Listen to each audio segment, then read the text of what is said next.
नाम सिद्धार्थ जैन है सर। मैं नागपुर दिखा चुका था अपने ताऊ जी को, लेकिन 2 बार नागपुर जाने के बाद भी हम लोग इंदौर से जाते थे और हमको कभी असर नहीं होता था।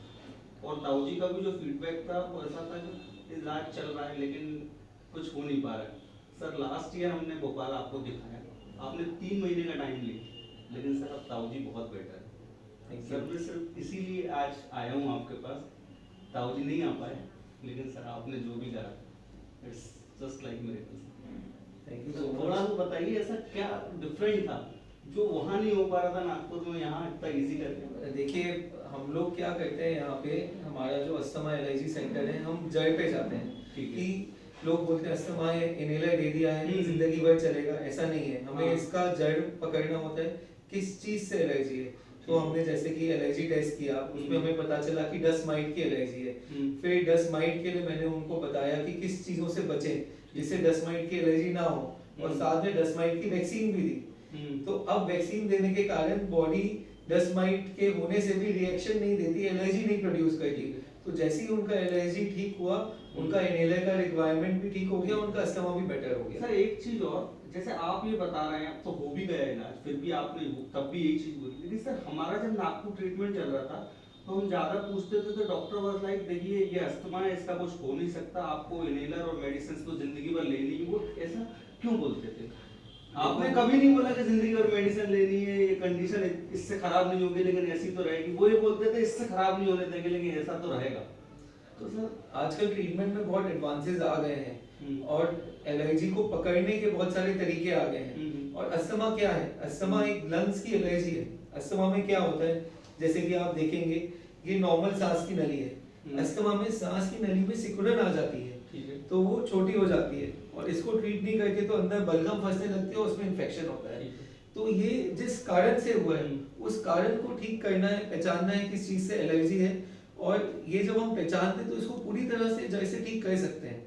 वो पहले होता था कि एक बार हो गया तो नहीं ठीक होगा, बट अपन इसको ठीक कर सकते हैं और इसको काफी कंट्रोल में भी रख सकते हैं। सर एक बात और, आज जिस हिसाब से लोग इस जो मतलब चेस्ट से संबंधित बीमारियां हैं या मेडिसिन या सांस से संबंधित, इसको हल्के में ले रहे हैं।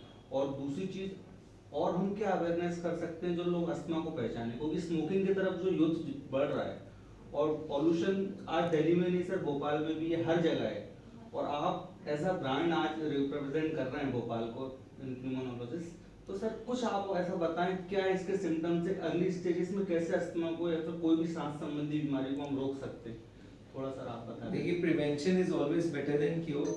और सबसे पहले तो लक्षण पहचानना जरूरी है। लक्षण होते हैं खांसी आना, नाक बंद होना, नाक बहना, बहुत सारी चीखें आना, या कभी सर्दी जुकाम आए तो वो देर तक चलना। काफी लोग को सर्दी जुकाम आता है, बुखार ठीक हो जाता है, बट खांसी चल रही होती है।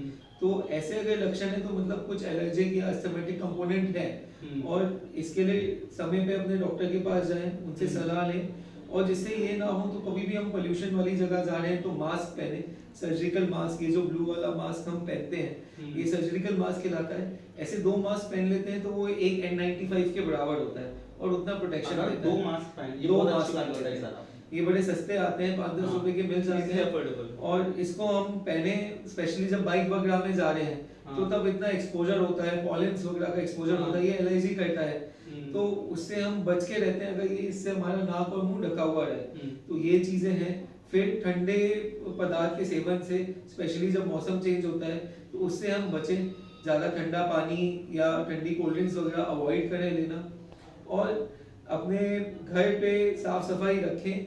और कोई भी ऐसे लक्षण है तुरंत जाएं, क्योंकि जब लक्षण बढ़ने पे जाएंगे तो दिक्कत ज़्यादा टाइम तक रहेगी। तो ये चीज़ें हमें खासतौर से ध्यान में रखनी है। सर इसके अलावा जैसे हम जो आजकल देख रहे हैं, जैसे मेरे घर में भी 2 मेडिकल शॉप है मेरे परिवार के, हम लोगों को ये देखने में आता है कि आजकल जो ओवर द काउंटर मेडिसिन लेने का जो चलन नया हो गया है, खास तौर पे कुछ ड्रग जो लोगों ने याद कर लिए हैं, कुछ भी हुआ पहले तो करेंगे नहीं, फिर जाके सीधे किसी डॉक्टर से प्रिस्क्रिप्शन लिए बिना एजिथ्रोमाइसिन ले लेना। तो ये सर कहाँ तक सही है? आप एजिथ्रोमाइसिन ऐसे कैसे ले सकते ये हो? आपने बहुत अच्छी चीज पूछी है, और ये हर किसी को जिसको यही नहीं पता कि एजिथ्रोमाइसिन क्यों है, वो भी एजिथ्रोमाइसिन नाम से लेने लगा है, जैसे मतलब इतना प्रमुख ड्रग है सर वो। ये एक चैलेंज है जो हम डेली बेसिस पे फेस करते हैं। और जैसे कि आपने एक दवाई का नाम लिया एजिथ्रोमाइसिन, एक और दवाई होती है सर आप क्या नहीं, एक और दवाई होती है एस्टेलिन, ये भी लोग बहुत लेते हैं। तो आजकल जो नई गाइडलाइंस आई है उसमें एस्टेलिन देना मना है। उसमें ये पाया गया है कि एस्टेलिन अगर लंबे टाइम तक ले तो वो खुद एक अपने आप में बीमारी है, खुद अपने आप में एक ये बीमारी नया कॉज कुछ create करता कर है। देगी। तो इसलिए एजिथ्रोमाइसिन क्या है, एजिथ्रोमाइसिन एंटीबायोटिक है। हाँ। एंटीबायोटिक अगर हम जब जरूरत नहीं है तब लेते हैं तो अपने पेट के जो यूजफुल कीड़े हैं वो भी मर जाते हैं, तो उससे फिर डाइजेशन प्रॉब्लम और बहुत सारी प्रॉब्लम का कारण बन जाता है। एंटीबायोटिक ओवरयूज अपने आप में एक बहुत बड़ी समस्या है। तो हमें पहचानना है, लोगों को जानने की जरूरत है कि डॉक्टर के पास जाएं, वो देखेगा ये इन्फेक्शन है या एलर्जी है। अगर एलर्जी है तो एजिथ्रोमाइसिन का कोई रोल नहीं है, और उसमें दूसरी दवाइयां आती हैं जो डॉक्टर प्रिस्क्राइब करेगा वो लेनी चाहिए, और over the counter medicine avoid करनी चाहिए। और सर लास्ट बस आप, थैंक यू सर आपने इतना समय दिया। सर डॉक्टर की दवाइयां जो गूगल करना लोगों ने शुरू कर दिया है, ये कहाँ तक उचित है? आज लोग घर जाके सबसे पहले पर्चे पे देख के दवाइयां उसको गूगल कर रहे हैं और फिर अपने दिमाग लगा रहे हैं, तो सर ये आप इसको कैसे लेंगे? देखो क्या है, गूगल तो सर मैं नहीं मानता हूँ, जैसे आज आप खुद एक डॉक्टर हैं, लेकिन मुझे नहीं लगता अगर आपको कोई बीमारी होगी इस चेस्ट मतलब सांस के अलावा, तो मुझे नहीं लगता आप खुद कुछ खरीदोगे, आप खुद एक डॉक्टर को दिखाओगे। एम आई राइट सर? डेफिनेटली।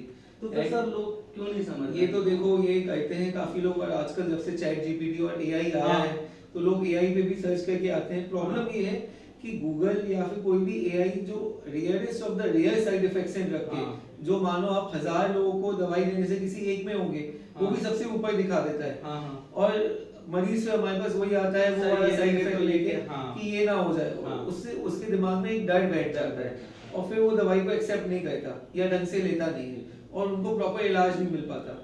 तो डॉक्टर जब कोई भी इंसान बनता है तो वो 5 से 10 साल की पढ़ाई के बाद बनता है, और ये सारी दवाइयों का डिटेल में उसने पढ़ा भी होता है और अपने प्रैक्टिस में देखा भी होता है। तो डॉक्टर कोई भी आपको दवाई लिख रहा है तो बहुत सोच समझ के लिखता है, उन्हें मालूम होते हैं कि इसके क्या साइड इफेक्ट्स हो सकते हैं और ये आपके लिए सेफ है कि नहीं है। तो बेटर है गूगल से इलाज कराने की जगह डॉक्टर की बात मानो, गूगल पे देख के कंफ्यूज ना हो। सर वैसे तो लास्ट क्वेश्चन था, लेकिन आपका अच्छा नेचर देखते ही एक लास्ट चीज, सर आप एम्स दिल्ली तक में रहे, आपका जो प्रोफाइल इतना स्ट्रांग है, तो सर सिर्फ पेशेंट्स के अलावा जो न्यू कमर्स हैं, जो बच्चे हैं जो नीट की एम्स की प्रिपरेशन कर रहे हैं, सर उनको कुछ थोड़ा सा आप 2 मिनट कुछ टिप क्या ऐसा, क्योंकि सर अब तो चैलेंजेस हर दिन नए हैं उनके लिए, मतलब लोगों को ऐसा लगता है कि नहीं हो पाएगा या हो, तो सर कुछ भी। मैं उनको, जो नई जनरेशन है उनको यही बताना चाहूँगा जो तैयारी कर रही है कि आई नो कि बहुत कंपटीशन है मार्केट में, बट अगर आपको इंटरेस्ट है तो आप लगे रहो और बेसिक्स फॉलो करो। बेसिक्स जानना बहुत ज़रूरी है, अगर नींव अच्छी होगी तभी पूरी बिल्डिंग अच्छी होती है। तो बेसिक्स पे फोकस करें, बहुत ज़्यादा डिटेल में घुसने से अच्छा एक चीज़ के बेसिक्स को बहुत अच्छे से समझें और बाद में डिटेल में जाएं, और प्रैक्टिकल नॉलेज पे फोकस करें। कोई काफ़ी लोग एकदम क्लिनिकल स्किल्स छोड़ के सिर्फ पढ़ने में लग जाते हैं, बट साथ साथ पेशेंट देखना भी ज़रूरी है पढ़ाई के साथ साथ, क्योंकि जब आप पेशेंट देखते हैं तब भी बहुत सारी चीज़ें सीखते हैं। तो क्लिनिकल टच भी रखें और साथ साथ तैयारी करें, पढ़ाई करें। और जो 10-12 के बच्चे जो फर्स्ट टाइम नीट दे रहे हैं, ऐसे बच्चों को उनको मैं यही कहना चाहूँगा कि एक चीज़ हमेशा याद रखें कि ऑनेस्ट प्रैक्टिस करनी है, एंड इसके लिए ज़रूरी है कि अपने आप से भी ऑनेस्ट रहें। कोई शॉर्टकट्स नहीं होते, तो जो भी है मन लगा के पढ़ें, अगेन बेसिक्स को स्ट्रॉन्ग रखें, और अगर आपको इंटरेस्ट है इस फील्ड में तो लगे रहें। डिफिकल्ट होती है मेडिकल की पढ़ाई, बट ऐसा नहीं है, आप क्रैक कर सकते हैं। Just be true to yourself and लगे रहे, and definitely you will achieve success. मैं आज आपको बहुत खुशी से बता रहा हूँ, एज अ यूट्यूबर मेरा पहली बार किसी डॉक्टर से ये वीडियो है, और वो भी किसके साथ मैं सबको बता दूँ। आज हमारे सामने doctor Prakhar Agarwal, brand of pulmonologist in Bhopal. Sir thank you so much.